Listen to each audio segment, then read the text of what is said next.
Basketball On Air et qui dit mois d'octobre dit retour de l'Eurocup. Et oui, le Paris Basketball va disputer pour la deuxième fois de sa jeune histoire l'Eurocup. Et comme la saison dernière, nous allons vous proposer un podcast à peu près mensuel, consacré donc au parcours parisien dans la compétition. Et comme on ne change pas une équipe qui fonctionne bien, nous sommes accompagnés de notre expert du vieux continent, Corentin Rodriguez, ex-membre de l'équipe Upset Media et qui maintenant est un membre, on peut le dire, à part entière de l'équipe de Paris Basketball On Air. Comment vas-tu, Corentin ? Je vais super bien, super content de commencer cette nouvelle saison de basket français et européen avec vous. Je pense qu'on va bien rigoler et surtout se régaler avec du beau jeu. Et oui, on va commencer dès aujourd'hui en vous proposant, comme on avait pu le faire la saison dernière pour débuter cette série européenne, une preview de l'Eurocup version 2023-2024, parce que eh oui, le format a encore évolué cette année.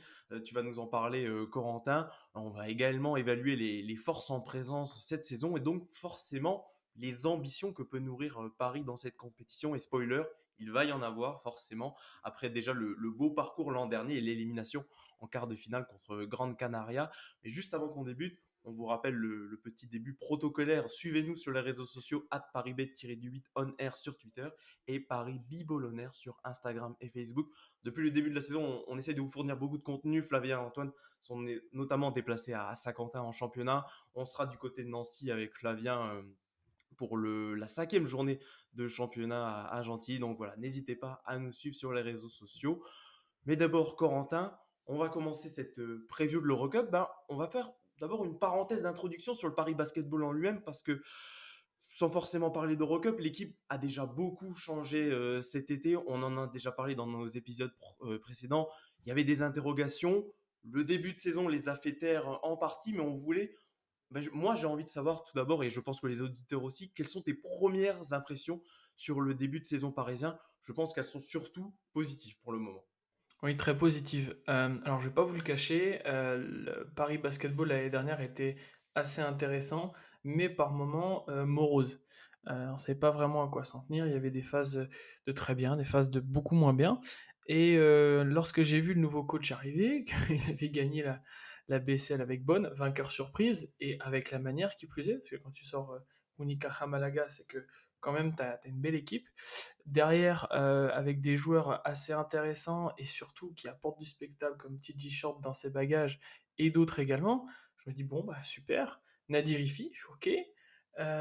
En fait, Paris va être la saison prochaine bling bling et surtout, c'est pas du bling bling qui sera, je dirais, euh, peu intéressant ou du bling bling juste pour le bling bling. Il va y avoir du jeu. C'est un coach qui promettait pas mal de choses et je pense que sur ce début de saison, euh, à l'heure où on parle, il y a eu des vraies références, des masterclass offensives et défensives, et j'ai hâte de voir ce que va montrer Paris Basketball en Eurocup, mais aussi face aux gros en championnat. Je suis très content. Franchement, ça régale, et puis je pense que c'est la saison où Paris rentre dans une nouvelle ère. Je m'emballe peut-être un peu, mais c'est mon avis. On verra si la suite te donnera raison, mais est-ce que déjà le début de saison dépasse tes attentes que tu pouvais avoir au préalable? Alors, il y avait deux choses. Quand j'ai vu tout ça arriver, je me suis dit, ok, est-ce que cette mentalité de basket européen moderne peut coller au Paris Basketball? Et deuxième chose, je me suis dit, mais en amenant autant de joueurs avec lui dans ses bagages, est-ce que tu risques pas de créer un vestiaire à deux vitesses? Est-ce que tu risques pas de te déconnecter de l'identité du club? Donc il y avait un peu ça. Et au final, je suis très satisfait parce que c'est du basket européen moderne. On a l'impression que sur chaque action, que ce soit en défausse de zone ou en défense individuelle, que il y a toujours un joueur ennemi, comme l'avait dit Flavien ou Antoine, je crois que c'est Antoine, sur l'épisode à Saint-Quentin. En défense, c'est exactement ça. Je trouve que ça montre bien que bah, les joueurs sont sur les lignes de passe, qu'ils restent concentrés, ils ont cette capacité à se projeter très vite, je dirais en transition. Et les chiffres en témoignent.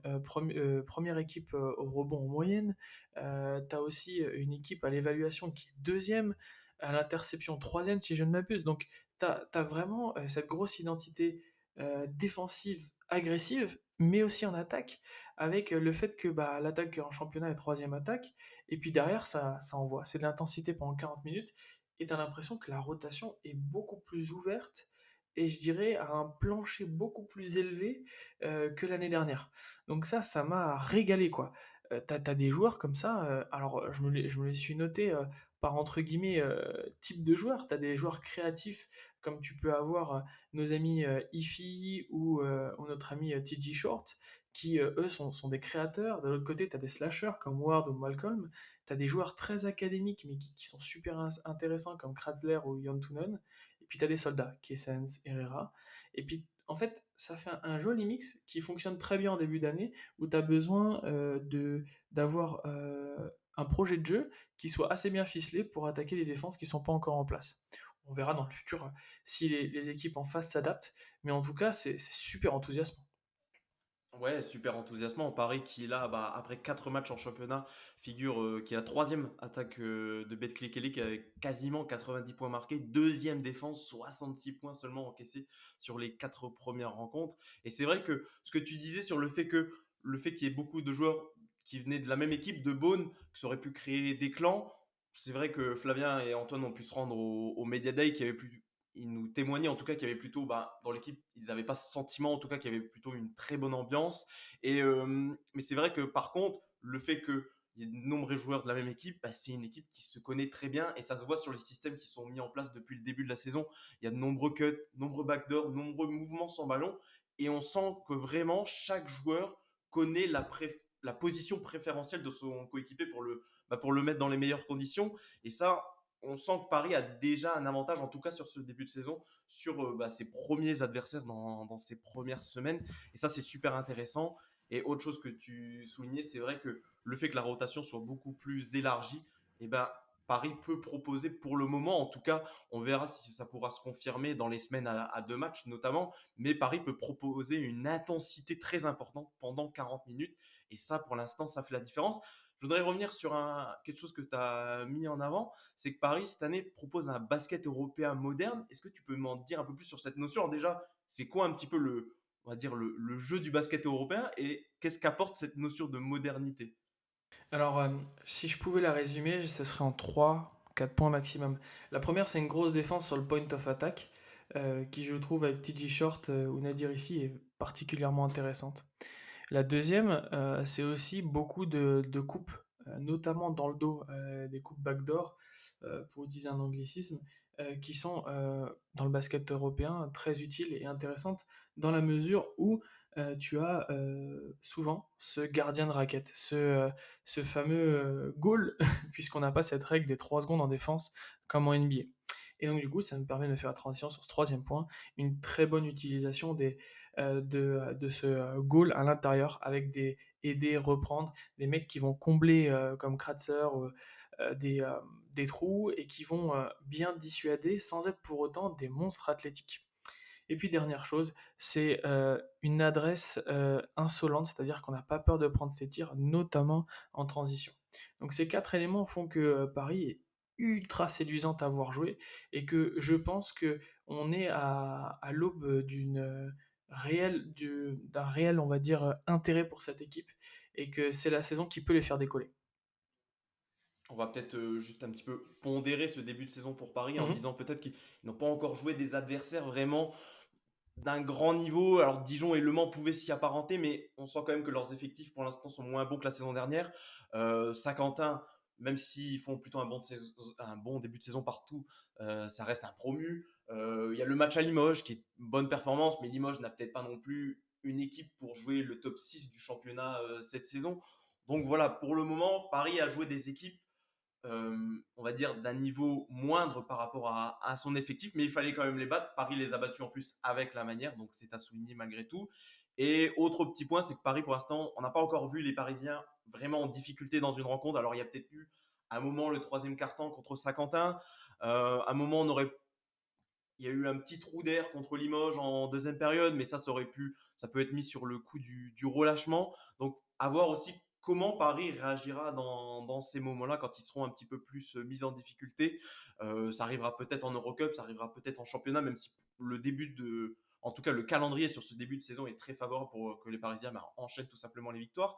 Corentin, avant qu'on passe peut-être qu'on s'attarde un peu plus sur l'Eurocup, est-ce que Paris, on a beaucoup parlé de Betclic Elite. Est-ce que par rapport à l'Eurocup, Paris a, sur le papier, en tout cas, son effectif taillé pour? Alors, il y a beaucoup de joueurs qui n'ont jamais participé à l'Eurocup, mais comme on le disait, bah, ils ont fait partie de l'effectif victorieux de Beaune en BCL. Est-ce que ça peut suffire tout simplement pour passer à l'échelon supérieur? Et j'aimerais aussi en même temps que tu me donnes ton avis sur Thomas Cisalo, parce que c'est un petit peu aussi l'une des révélations pour Paris sur ce début de saison. On apprend petit à petit à connaître le technicien et ça semble être à la fois un tacticien, mais également un excellent meneur d'hommes.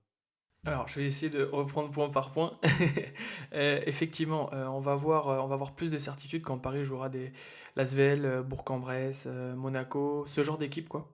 Malgré tout, ou Nanterre, le derby parisien, enfin francilien va être très intéressant. Malgré tout, c'est un très bon début de saison tout de même.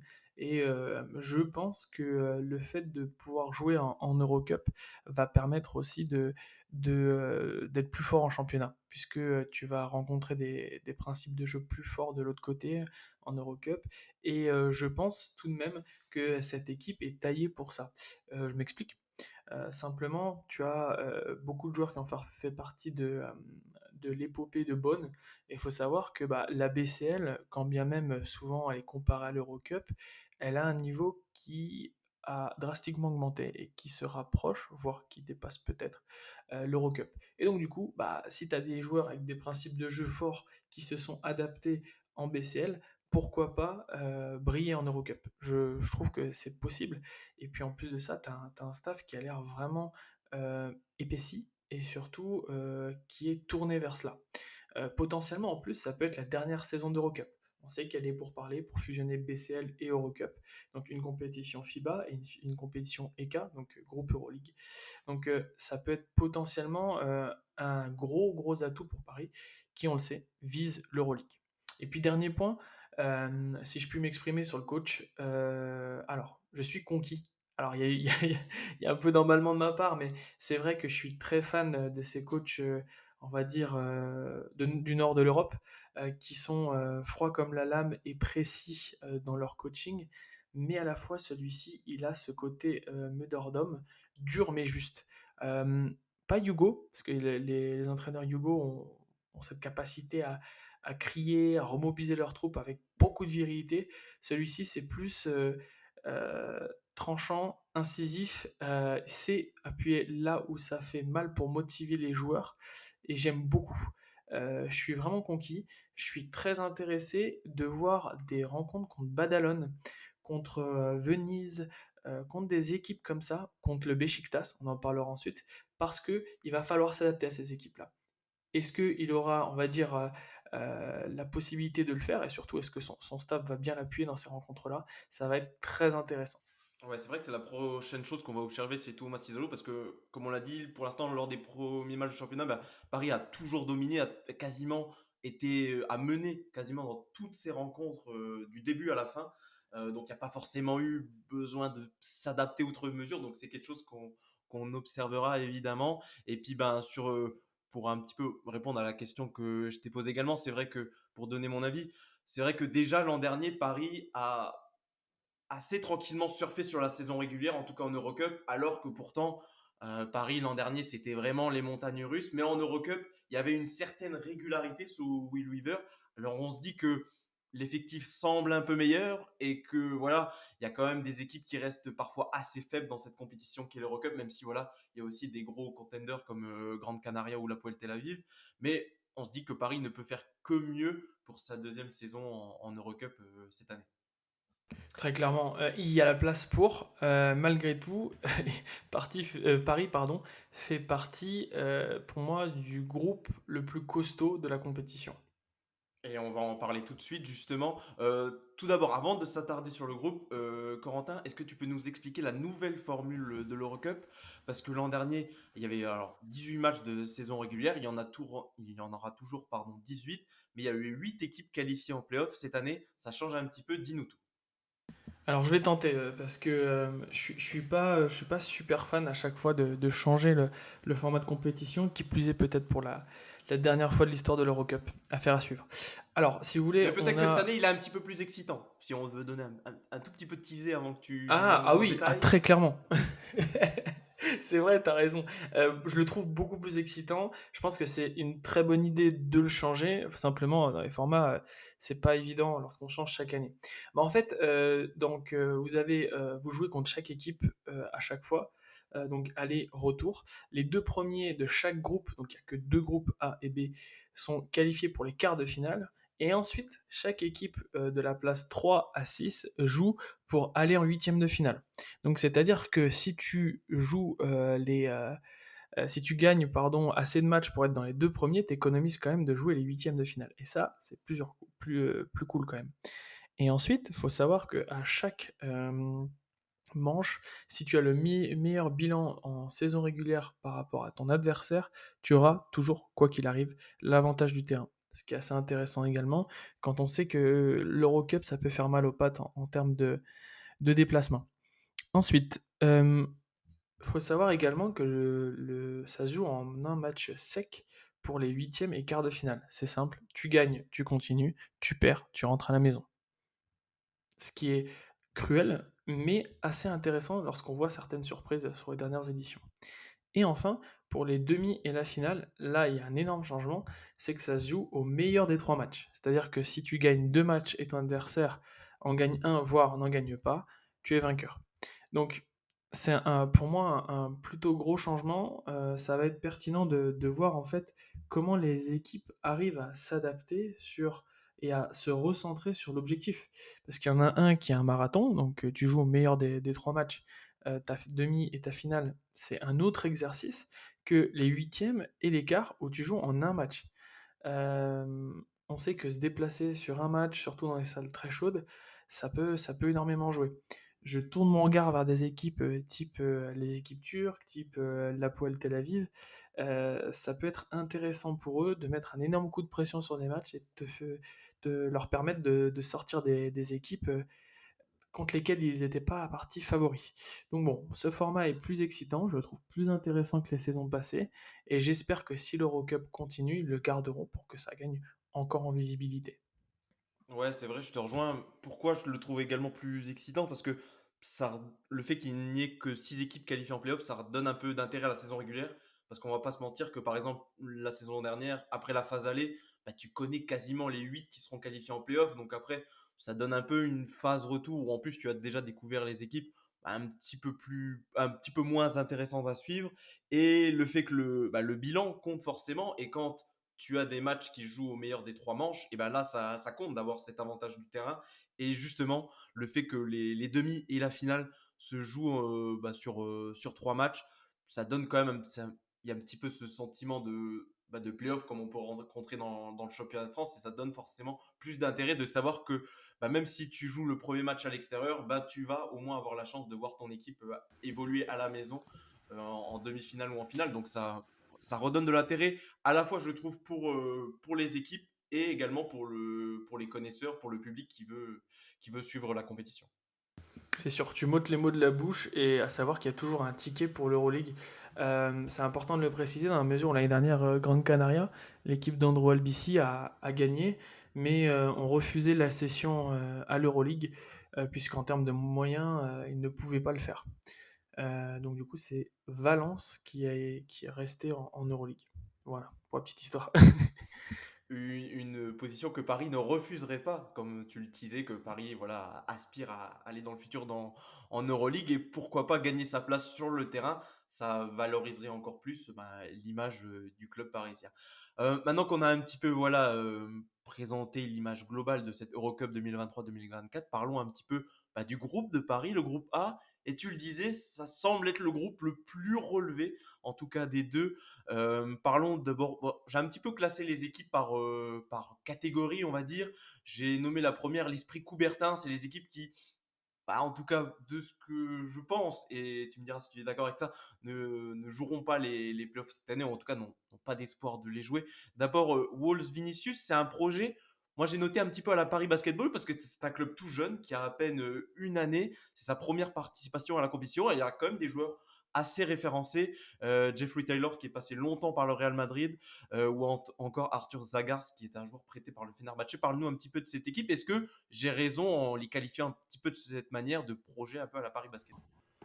Écoute, c'est pour moi excellent de les nommer comme ça. Il y a beaucoup de choses à dire sur ce club-là. En fait, c'est un Ouais, club attention, qui... on passe 2-3 minutes par équipe, Corentin. Je sais que tu peux nous Ouais, faire une ouais. demi-heure sur Vilnius, mais essaye de te contrôler. Ouais, je vais essayer d'être synthétique, mais c'est super intéressant de le comparer à Paris. C'est un club qui a racheté la licence d'un autre club pour jouer en LKL, qui est la première division lituanienne, et il a été racheté par l'homme le plus riche de Lituanie. Il y a des joueurs, des personnes comme Jonas Valanciunas, le joueur NBA, qui a injecté de l'argent dedans. Ils ont des ambassadeurs comme les frères Lavrinovic, qui ont joué pendant longtemps en équipe nationale. Et puis surtout, le club a dit qu'à partir de décembre, ils joueraient leur match à domicile à Dubaï.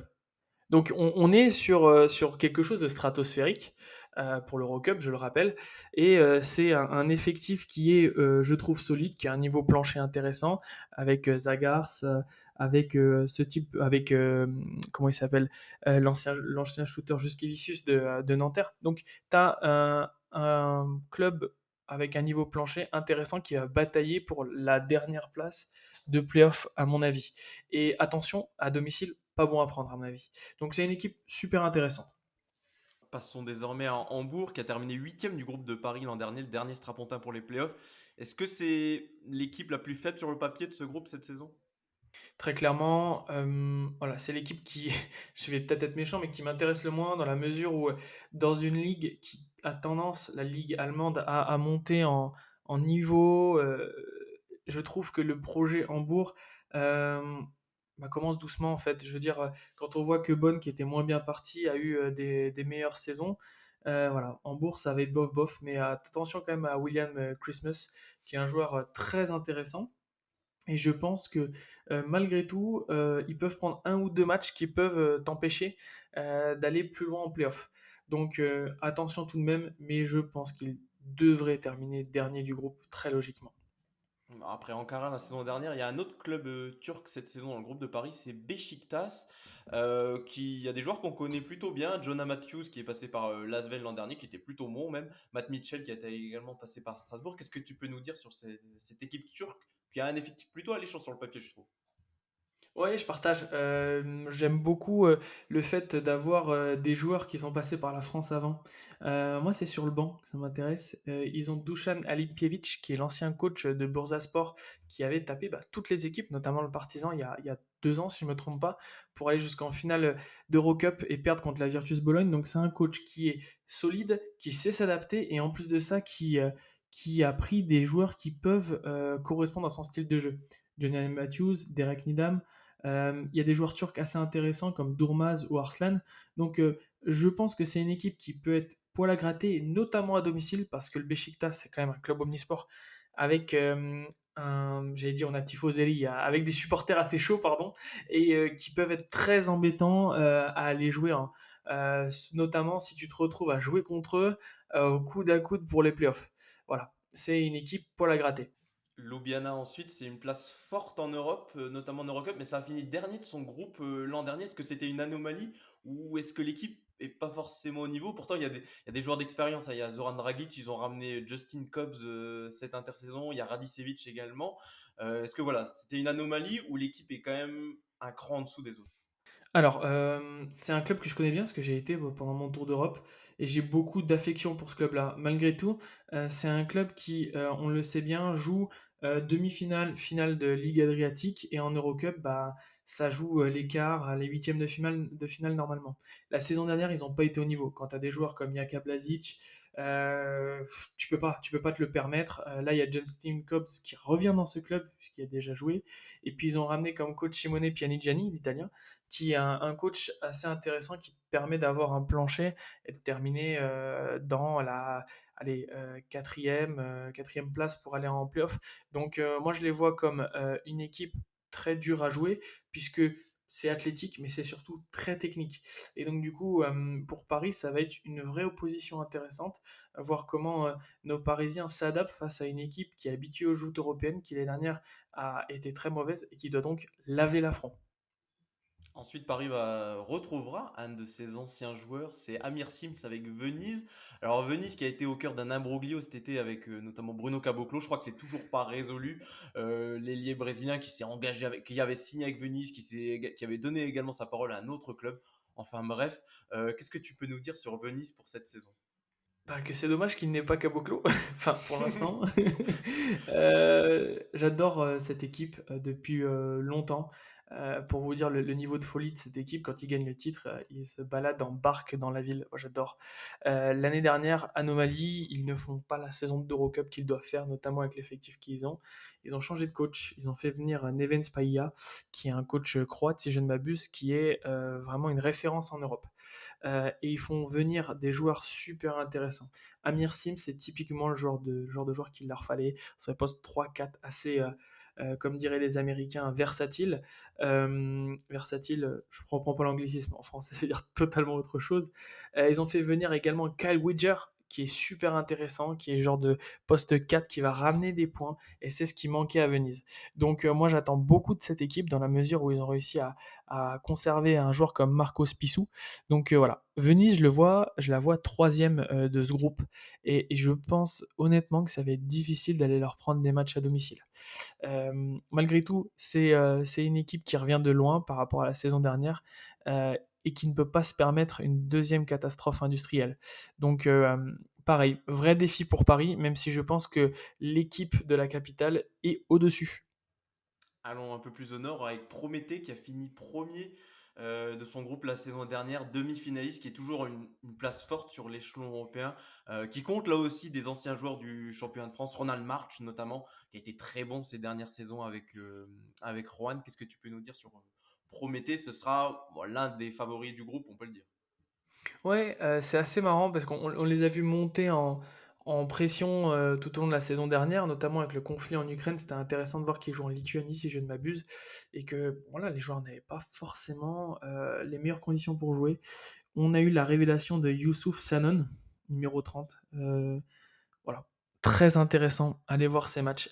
Joueur assez agile, box to box, en transition assez fort. Vraiment très intéressant. Et puis de l'autre côté, des Ronald Match, des Marcus Keane et surtout poste 5, Andrzej Balwin, le Tchèque. Donc c'est une équipe qui va te permettre d'avoir un niveau plancher assez haut pour rester dans les favoris. Malgré tout, je me pose la question s'ils vont pas laisser tomber des matchs en cours de route dans la mesure où tu n'as pas une rotation assez longue. Après, à voir si le championnat ukrainien reprend ou pas, je ne me suis pas renseigné là-dessus. Sinon pas le championnat domestique, ça va être quand même beaucoup plus facile pour eux, puisque ils auront moins de matchs dans les pattes. Alors j'ai mentionné Vilnius comme une équipe qui ressemble un peu au projet Paris Basketball. Il y en a une où c'est véritablement le projet basketball, c'est les London Lions. Est-ce que Londres peut suivre la même trajectoire que Paris cette saison, c'est-à-dire commencer à avoir une certaine montée en puissance? Ils ont fini septième du groupe de Paris l'an dernier. Et ils avaient un effectif déjà assez solide auquel ils ont ajouté par exemple Matt Morgan, qui était quand même dans le 5 majeur de Betclic Elite la saison dernière. Est-ce que voilà, Londres peut également monter en puissance comme Paris l'aspire cette saison? Bah, c'est une super question. Je pense qu'ils sont encore quelques étapes en arrière par rapport à Paris, dans la mesure Est-ce que où c'est à cause du championnat domestique? ouais, exactement. T'as bien anticipé. Le championnat domestique n'a rien à voir avec la Ligue française. C'est plus un niveau National 1, la première ligue euh, anglaise, oui, du Royaume-Uni en tout cas. Donc du coup, il y a ça. Il y a également le fait que, à part Jordan Taylor, qui est un bon meneur gestionnaire, t'as pas réellement de gros créateurs pour lui, mais aussi pour les autres. Et que pour moi, ça manque très clairement de rotation. Tu vas avoir un Sam Decker qui a beaucoup de points, mais à côté de ça, en défense, c'est très compliqué. Tu peux te faire assez facilement cibler. Et puis derrière, à voir si en transition, ça peut contrer des équipes comme Paris. Donc je les vois juste au-dessus de Hambourg, mais pas beaucoup plus. On attendra un peu pour le London Champions Project. Et pour les deux dernières équipes de ce groupe, je les ai classées comme candidats à la victoire finale. Il y en a une que Paris connaît bien, c'est l'Hapoel Tel Aviv, où un certain Jalen Howard joue notamment. Ils ont fini troisième du groupe de Paris l'an dernier et ils semblent au moins aussi forts cette saison. Oui, je suis d'accord. Avec des joueurs comme Brian Angola, avec Tomer Guinac qui est resté, des joueurs comme Kyle Alexander, et puis des joueurs qui t'accordent, qui te permettent un plancher comme Baltimore, l'Israélien, t'as de quoi embêter beaucoup d'équipes et de jouer le ventre mou, si ce n'est la dernière place de qualifier pour les playoffs. À savoir Et bien aussi que sûr, il y leurs a surtout une salle incroyable aussi. eh oui, bien sûr, les supporters sont très très chauds. On se rappelle de ce qu'ils avaient fait à Paris l'année dernière avec Mm. les fumigènes, etc. Donc assez embêtant à jouer malgré tout. Sur le fond de jeu, je pense que Paris n'a pas vraiment à s'inquiéter. Et dernière équipe du groupe, Badalone. Dis-nous ce que tu penses de cette équipe. Je crois que tu l'aimes plutôt bien. Oui, je suis amoureux de cette équipe. Je ferai une petite dédicace à Mathieu et Olivier, anciens comparses de chez Upset, puisque c'est une équipe très académique. Si tu veux, c'est le prototype de l'équipe de Liga ACB, quoi. T'as un meneur académique comme Pau Ribas qui sait tout bien faire. Un joueur comme Ante Tomic, le pivot croate, qui lui a des mains en or pour une taille gigantesque. Et autour, tu as des Américains qui vont t'apporter du point, des coupes, des grosses défenses. Euh, je pense honnêtement que ça joue le titre, comme l'année dernière d'ailleurs. Ils se sont fait simplement stopper par Granga. Je pensais qu'ils allaient prendre le dessus, mais malheureusement non. Et puis tu as un coach comme Carles Duran avec beaucoup d'idées, il arrive à changer très rapidement de style de jeu pour contrer les équipes d'en face. Donc c'est très cohérent, comme toujours avec Badalone, et puis ça forme des gamins. Attention à Brodzianski, attention à des gamins comme ça qui montent en puissance année après année, et puis qu'on reverra peut-être bientôt en Euroleague ou en NBA. À ton avis, voilà, on a cité les 9 équipes pardon, du groupe de Paris.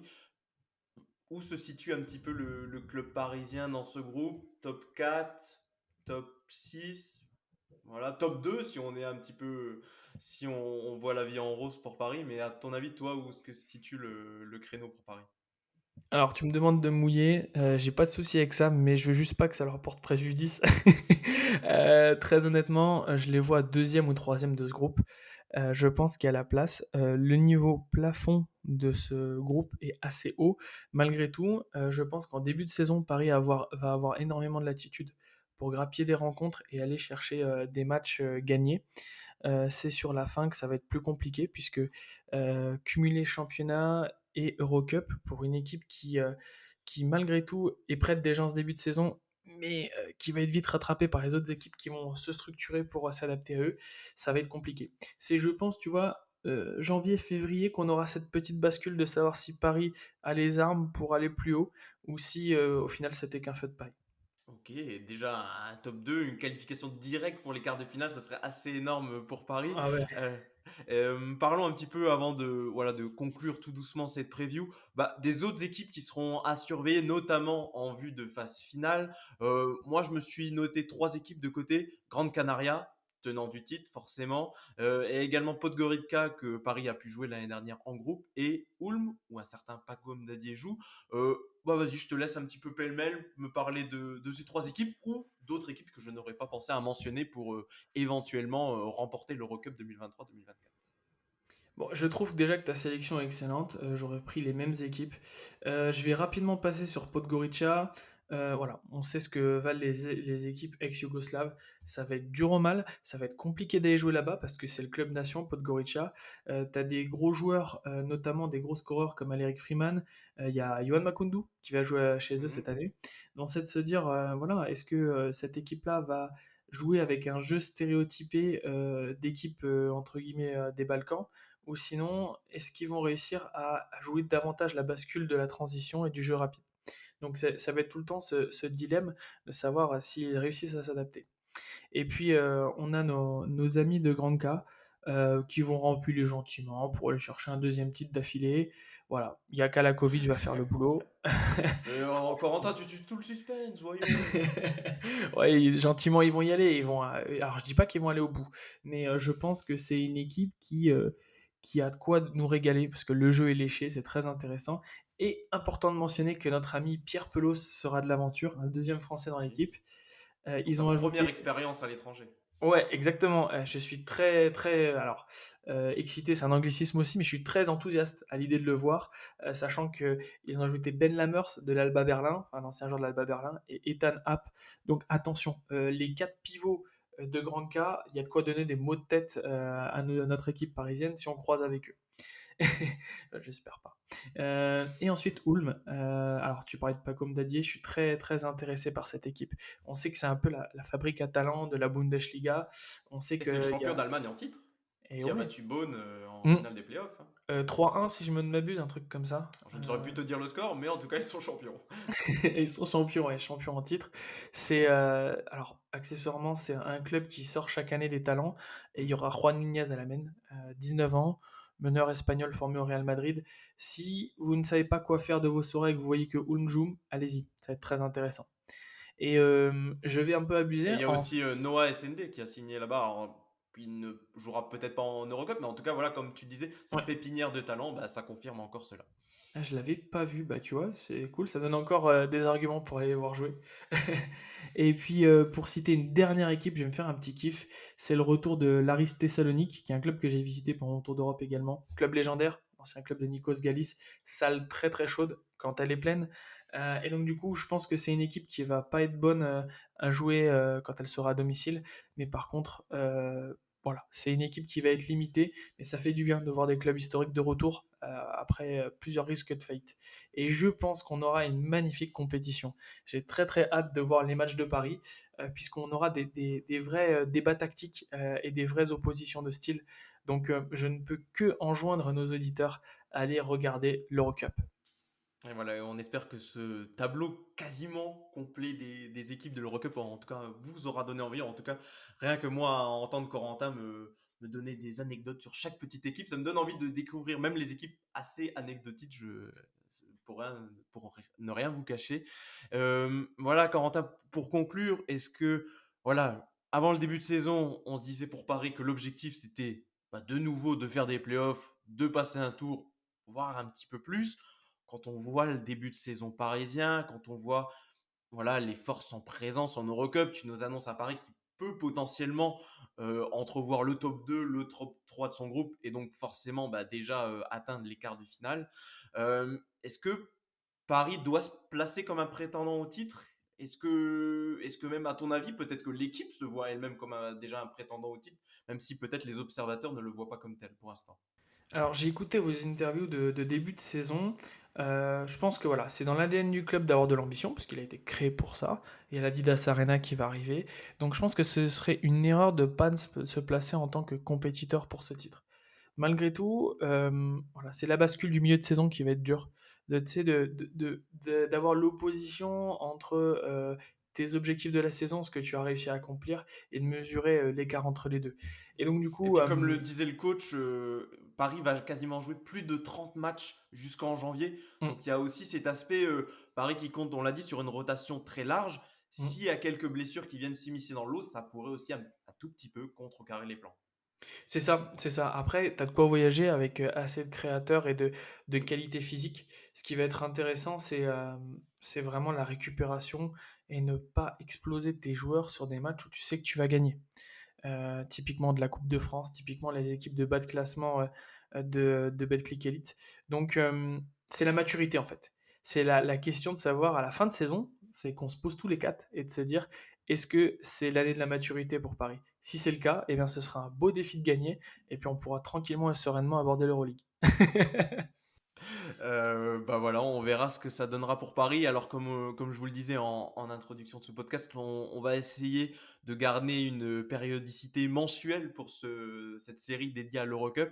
Alors l'an dernier, on voulait faire tous les mois. Là, on va peut-être partir sur le fait que il y a 18 matchs. On fera un podcast, on va dire tous les 3 matchs pour bah voilà, à la fois faire. Alors on reviendra pas match après match, mais on fera comment dire une synthèse globale de ce qu'on a vu sur les 3 rencontres précédentes pour, voilà, bah, pour suivre le parcours européen de Paris et voir si ben, le club de la capitale va pouvoir atteindre bah, ses objectifs, voilà, peut-être voilà, jouer le titre de l'Eurocup. On verra ça tout au long de la saison. Corentin, forcément, sera là pour nous accompagner, pour nous donner son analyse et surtout bah, son regard son regard un petit peu extérieur sur le jeu parisien. Donc voilà, en attendant, bah, n'hésitez pas à nous suivre sur les réseaux sociaux @parisb-8 on air sur Twitter, Paris Bibolonaire sur Instagram et Facebook. Paris qui va débuter sa campagne européenne Et ben, on le disait, face à un projet qui lui ressemble, Vilnius. On verra comment ce sera dès ce mardi 3 octobre pour Paris. On verra comment ça se déroule pour eux. Paris qui recevra, qui 2 jours après déjà se déplacera à Nancy. On verra déjà comment Paris va réussir à gérer cet enchaînement de matchs. Et puis donc, nous, on se donnera certainement rendez-vous après le match d'Hambourg qui est situé le 18 octobre. Donc voilà, pour du coup un premier, on va dire, première synthèse des débuts parisiens en Eurocup qu'on espère aussi bons qu'en Betclic Elite. En attendant, Corentin, je te remercie d'avoir été en ma compagnie et on se dit à la prochaine. Bye bye. Merci à toi, bye bye.